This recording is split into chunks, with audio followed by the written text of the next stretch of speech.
Thank you very much for the invitation, Christoph, and the University, the Rector. Thank you. I'm very happy to be back in Serbia and to be with you. I hope this will be interesting for you, because after listening to this wonderful talk, and I hear the workshops yesterday and today I'll be staying, you're looking at the most wonderful things visually. What I'm presenting is completely different, but I hope it will be of interest to you, because most of my life I've been working in mathematics education, new ideas. So what I'd like to do today is just go very quickly through what for me have been the most important things that I have learned in my life working in maths education, university and in schools. I hope it will be important for you too. So let's see if I can deal with the technology. Sorry about the microphone, I'm not very used to it.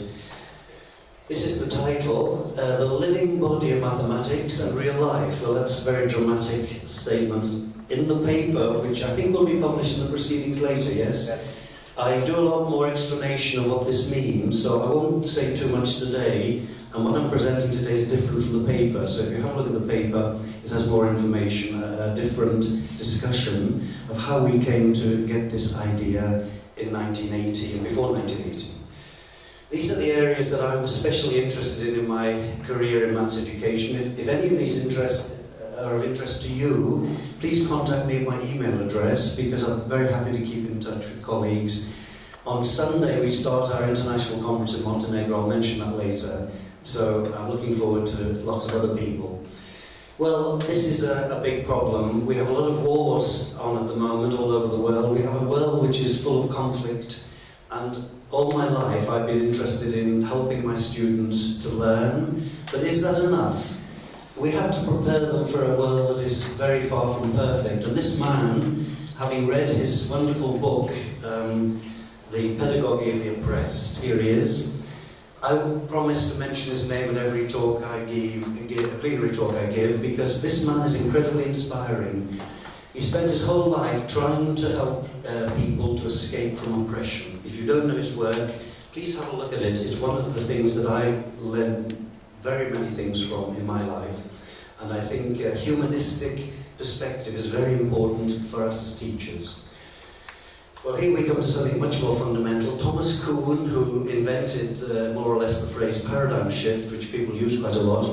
I'm always surprised that very few people work. It's a very thin book, by the way, it won't take you very long, and I recommend it because it transforms what we think we know about science. Science is not a fact collecting and theory creating exercise. It is, on the contrary, an example of the creative human spirit, inventing new ideas. And Kuhn, in his book, gives some examples of how different sciences, chemistry, physics, have in fact been changed not by evolution, not by the accumulation of empirical facts. This is not true. They have changed because of a revolutionary new idea, and all the facts have been changed. Chemistry, Einstein, of course, many, many revolutions in science are still going on now, and this is how the history of science appears to Kuhn. And I believe Feyerabend is a bit of a hooligan. He thinks, he wrote a book called The Gates Method, which he tries to show that the history of science is pretty chaotic and things just happened, developed in a way that wasn't systematic. But the fact is, revolutions are very important, paradigm shift. Well, Gödel, we know, showed that maths can't be complete from a logical point of view, and there are other thinkers that have made us doubt a little bit, but I love the work of Imre Lakatos. I'm again very surprised, maybe not here because there are many Hungarian people here. You know this man very well, I hope. Please read him if you haven't, because he changed my whole view of mathematics and of mathematics history. And what did he write? Many very fundamental things. I respect conscious guessing, to guess. You know, do we tell our students to guess? We say, oh no, you must be correct, you must be logical, you must be rational. I respect conscious guessing because it comes from the best human qualities, humanism again, courage and modesty. Courage to be wrong, and modesty to know that you're not exactly sure of what you're thinking, but you're going to try. And then he said, certainty is not a sign of success. We mathematicians love certainty, don't we? We're always proving something, we're trying to show it must be true. Lakatos says, it's not a sign of success, but of lack of imagination. What does he mean? The value of a logical proof is not that it compels belief. Okay, it's a proof, we look at it.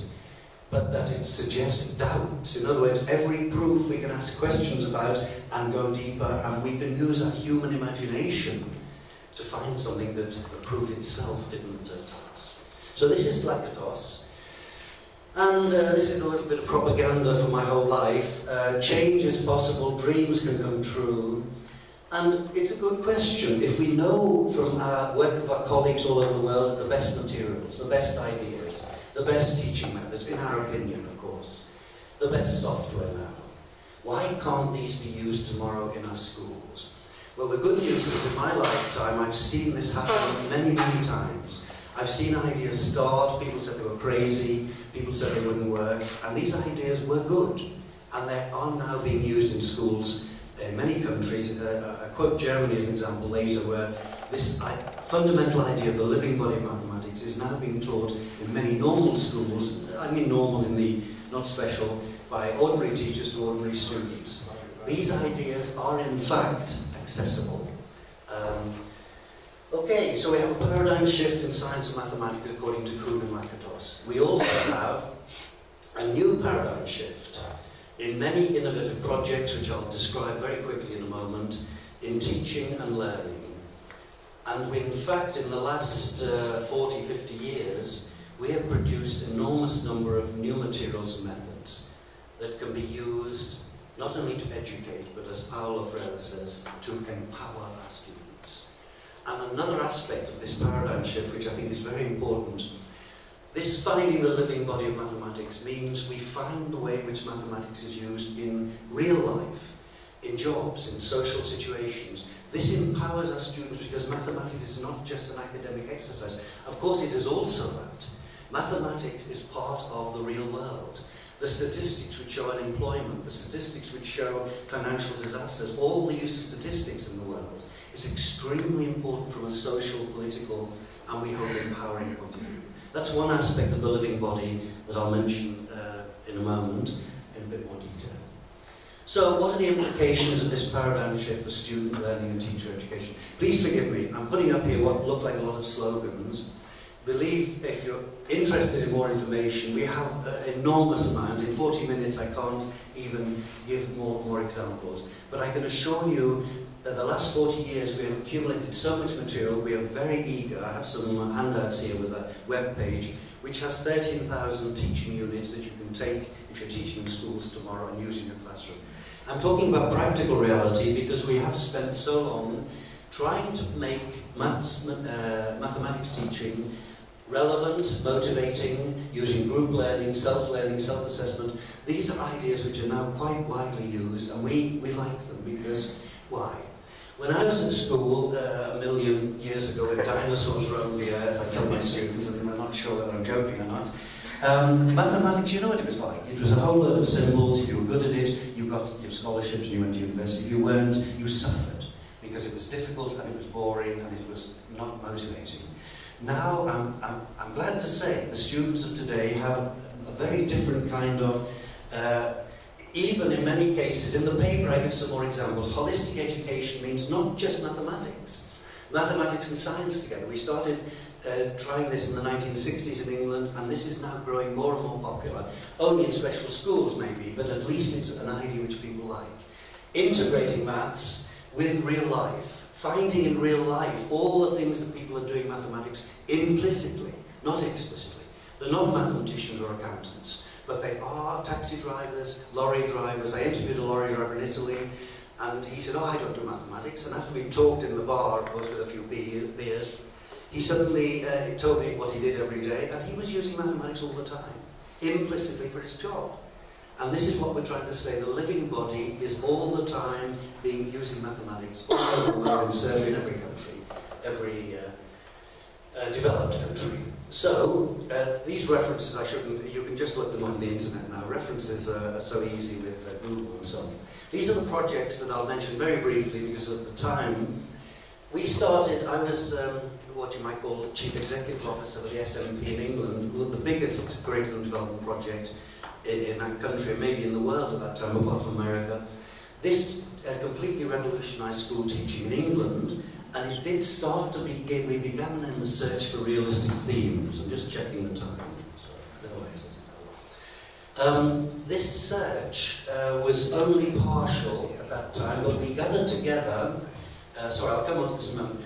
Meanwhile, in Germany, I want to say how impressed I am, because MUED, group meeting in Germany, started in '77. I've been to many of the annual meetings. They are at the forefront of this development. They, from the very beginning, have produced, first of all, problem solving, and then thematic materials, and eventually I'll mention the textbook that is now widely used in 2 of the states in Germany, and is the perfect example of thematic mathematics being taught to all students by normal teachers in a normal school. And in my opinion, this is the most impressive example of the living body actually being taught in a normal curriculum in many, many schools in Germany. So they are way ahead. In Holland too, there are textbooks which are doing the same thing, but less popular at this moment. However, let me just give you a little bit more information. MUED started, unfortunately MUED is all in German.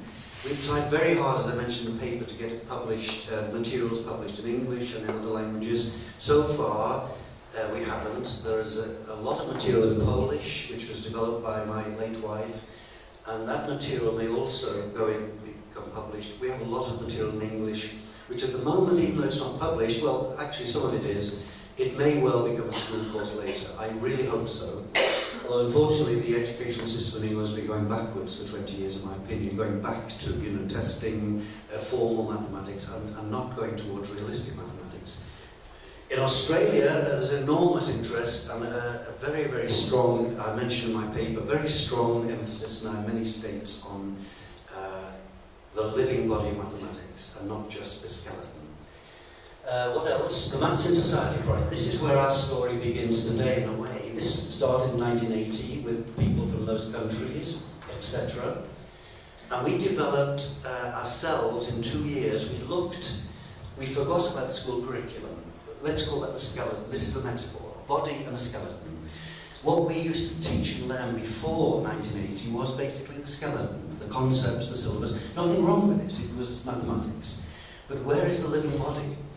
We spent 2 years looking around and ignoring this syllabus and just looking for all the ways in which mathematics was being used by normal people. It was fascinating. And in the paper I make the comparison, the work of Wittgenstein is very important when he says, what is language? Language is like a city. It is growing and changing all the time. It's extremely complex. We can't define it. We can't tie it down. Every word is in fact given reality by the people who use it. This is social anthropology telling us. We can't, and this, like a city, is growing, developing a big city. And this is the living body of mathematics. It's changing all the time. We can't, if we spent a whole lifetime, we wouldn't collect all of the ways in which it's been used. So we spent 2 years looking for many, many examples to stimulate school mathematics, and then we look back at the skeleton, then we put the skeleton next to the body, if you'll forgive this very grotesque metaphor, and then we could see that we could, in fact, using real-life themes, teach the normal school curriculum of the skeleton. Because a skeleton is there inside the body to function, but it needs a body to give it how can one say, relevance. A skeleton before was boring and was difficult because it didn't, in itself, indicate its true purpose. Of course, I'm using a metaphor. This is not literally true, but you see what I'm trying to say. The living body of maths, which is much more interesting and motivating for people in real life because they're doing their job, they're just using mathematics implicitly, is automatically okay for the people who want to do it. And this is what we're how now we're trying to teach mathematics. Let me give very quickly some examples of what we mean by themes, because this project in 1980 was followed by one in 1986, which I was also involved with lots of other people, of course. This is not my work I'm talking about, it's the work of many groups, and all the German people. They're wonderful people to know, and very, very good for developing new ideas. This project actually was very, very interesting. For 6 years, I was part of the Polish group. We had 4 countries with DQME1, and then we had 11 for, and you see the 11 flags. At the moment, the web page has been down, but I think it's up now. This web page has all this material in 11 languages for students in school. This is what we did in 6 years. There are many EU projects, as you know, not all of them are as useful or as good as they should be, in my experience. We had €1.5 million, and I'm trying to say that not to be proud of it, but we hope very much that money was used well for students and well for these materials. The object of this was to produce as many materials as we could that could be used in schools in these 12 countries in 11 languages. So this, here are our partners all over Europe. I'll just briefly mention this project because I have some flyers here with the web page on. Sorry, I'm not using Israel. These are some of the people involved on the Meridian line in London. And now, I'd just like to say that project finished 2 years ago. We're continuing to disseminate it, so the flyers were here. If you would like some information, the only thing that matters on that piece of paper is thank you, as you have it, is the web page, because it's now finished, the project itself, but we are continuing to disseminate the materials.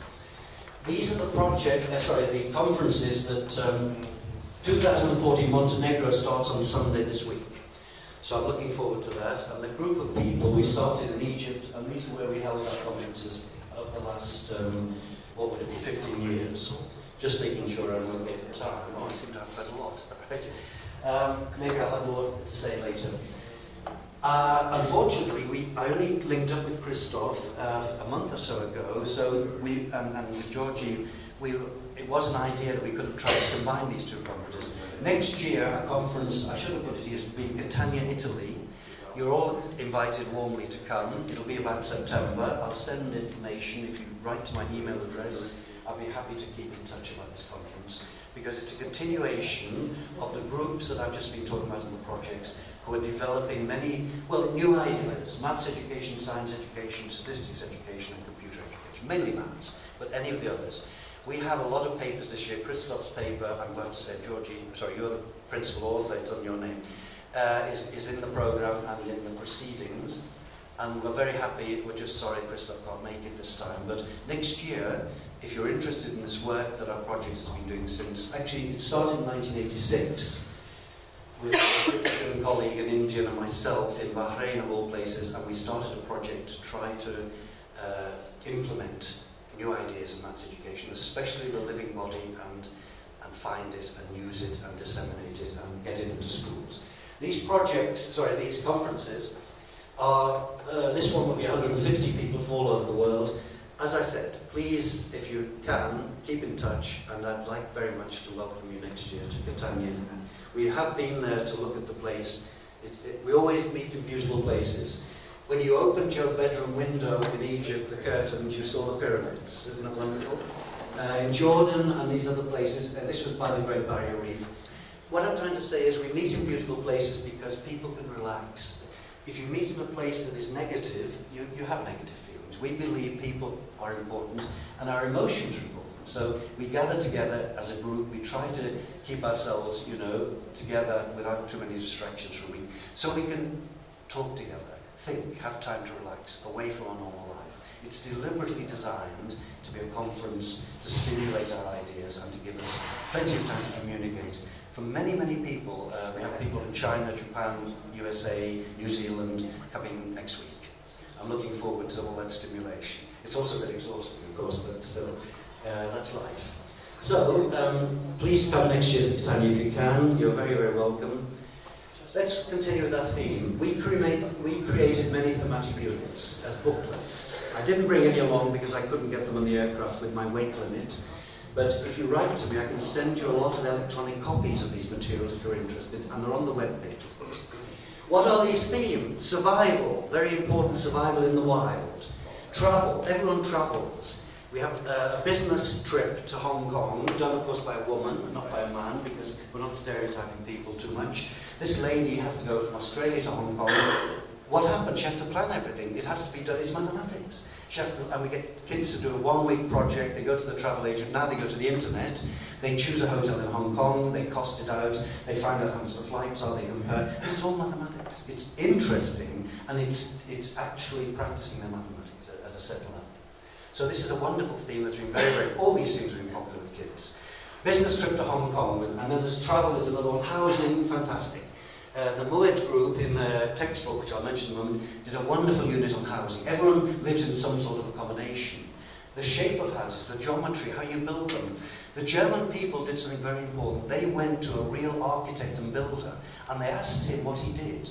Except like I went to a lorry driver and asked him what he did. You have to ask the real people. It's no good sitting at home and just thinking what a taxi driver might do. Maybe you're right, maybe not.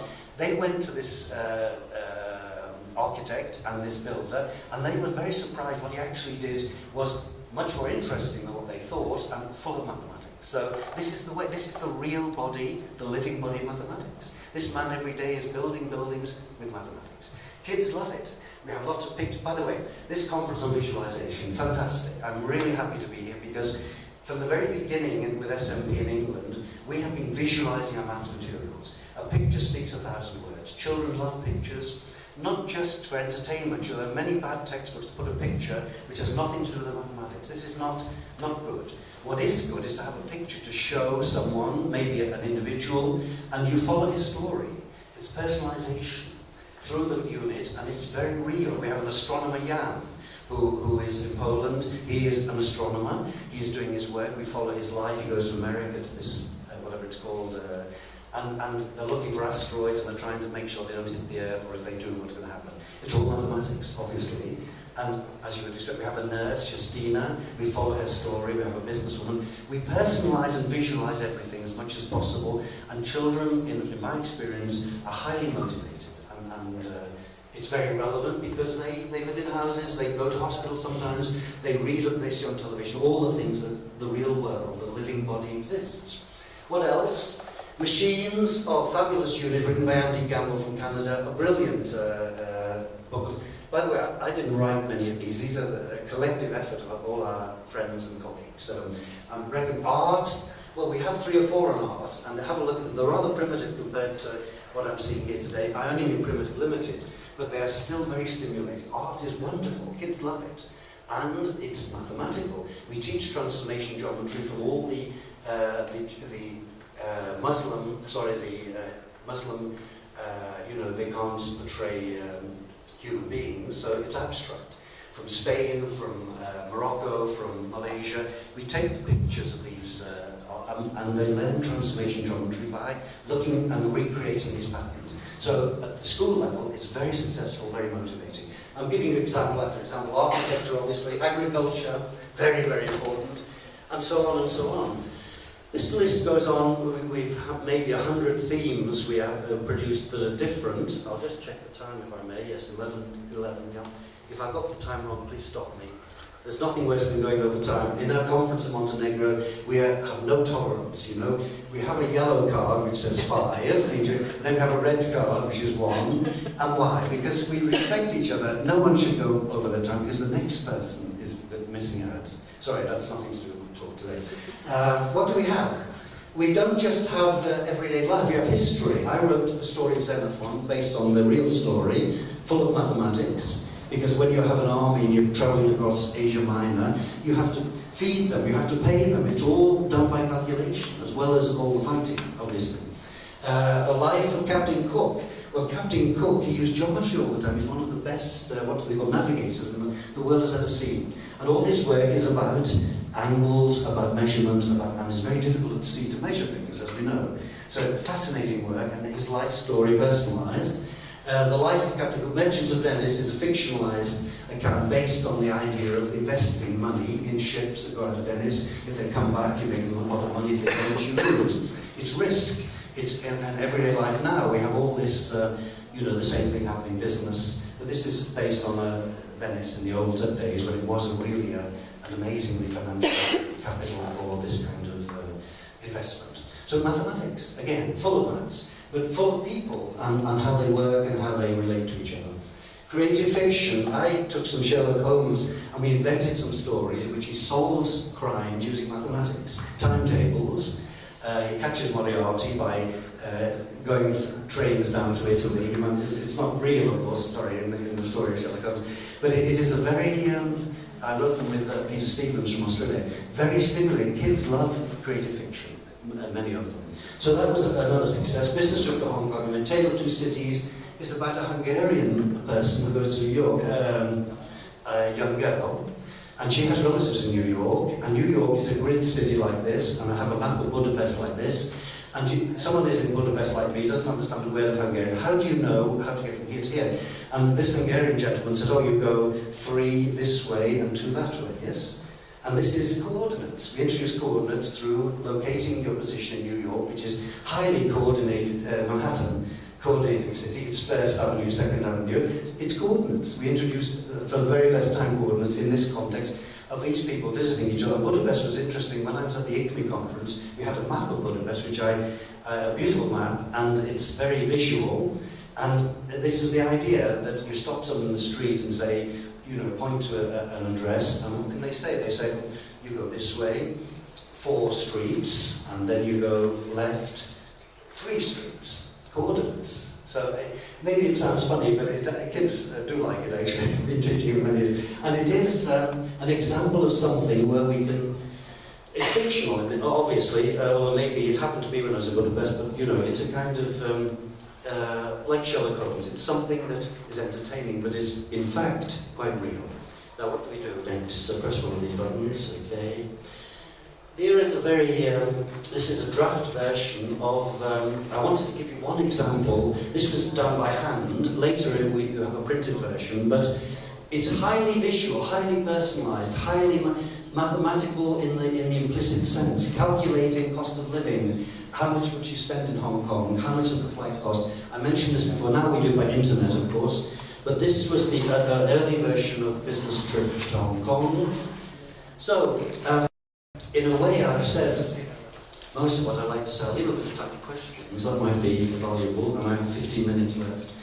I'd like just to share with you a couple of other slides. This one, teaching and learning methods. Well, it's from one extreme to the other. Chalk and talk we know about, and many of us have used it, and it's a method.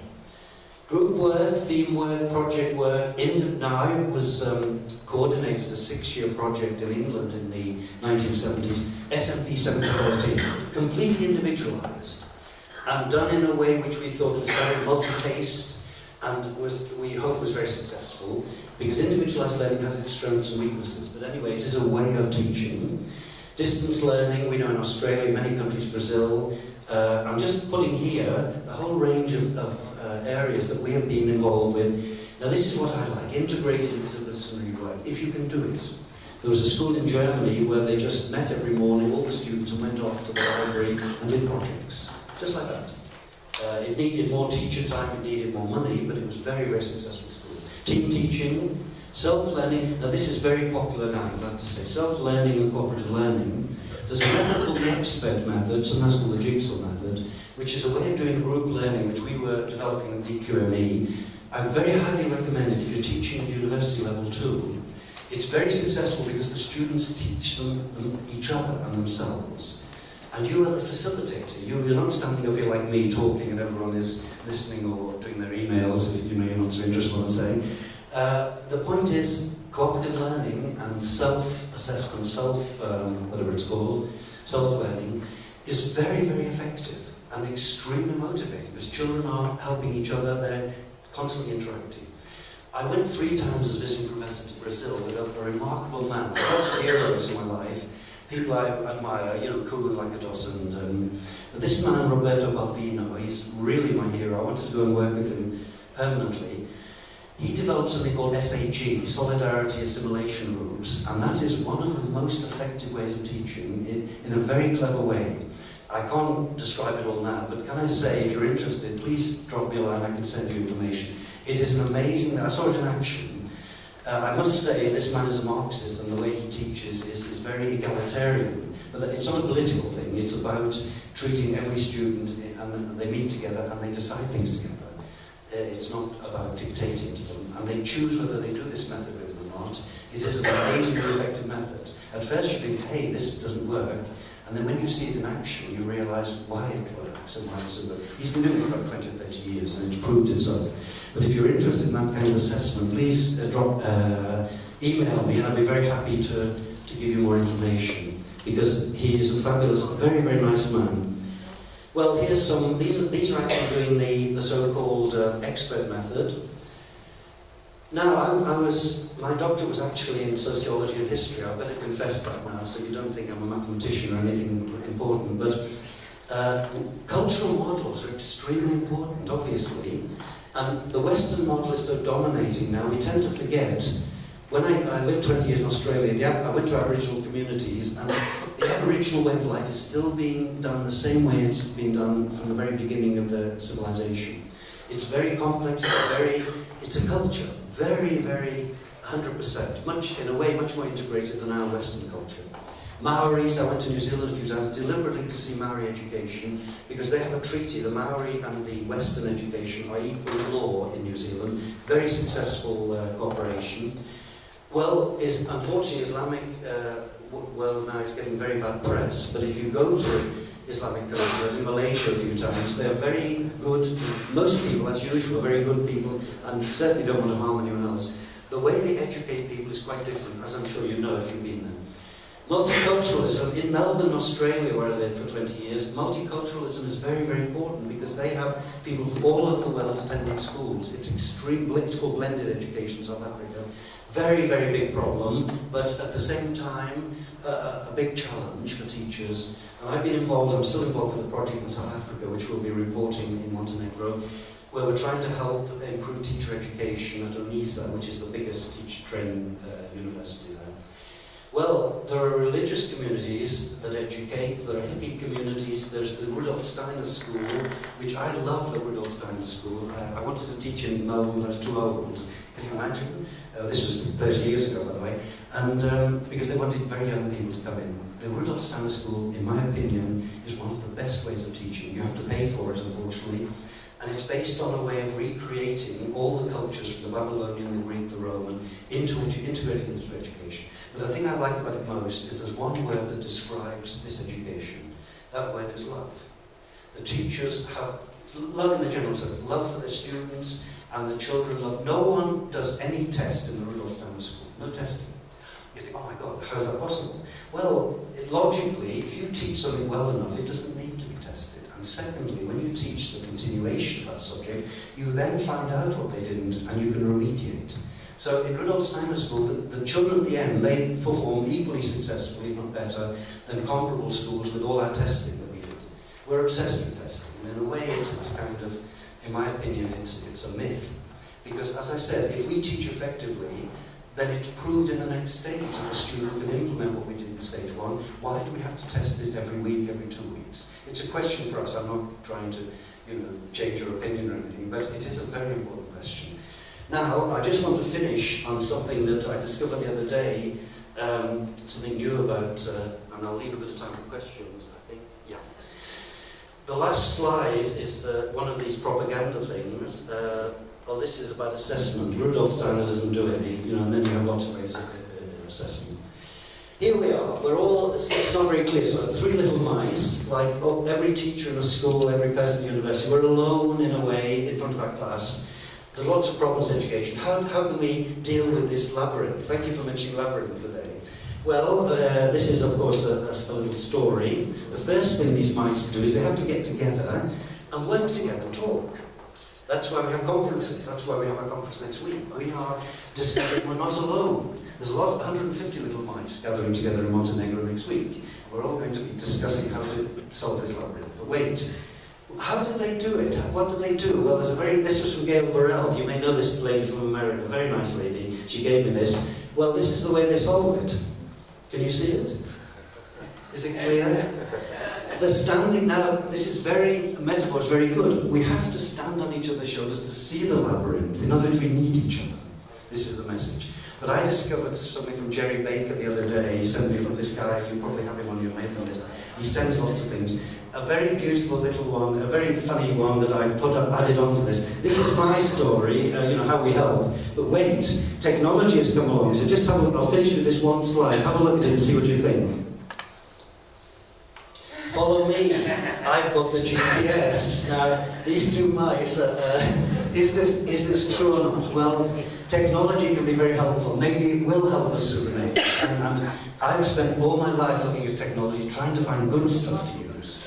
Douglas Butler with Autograph, for example, next week will be explaining his technology, which in my opinion is the best system for this visual geometry in schools. I don't know whether this is happening. Sometimes it happens, sometimes technology is good. You know what they say, garbage in, garbage out. We have to put good things into technology and then we get good things out. So I'll finish there and ask any questions because there is some time left. I think there might be 8 minutes. I'm sorry I've made a complete mess of the microphone because I never use them. Yeah, there's 7 minutes left officially. So thank you very much. Thank you for the invitation, Christoph. Very nice I'm sorry I was speaking so quickly and everything was going zzzt, but please just email me if you'd like more information. And as I said, this is I was much more interested in listening to your talk than mine because now I love the visual stuff and I see you had wonderful programs and I'm staying on today to see some more because I love this art stuff too and we tried to put as much as we could into our visualization into our work. So I'll stop officially. Thanks.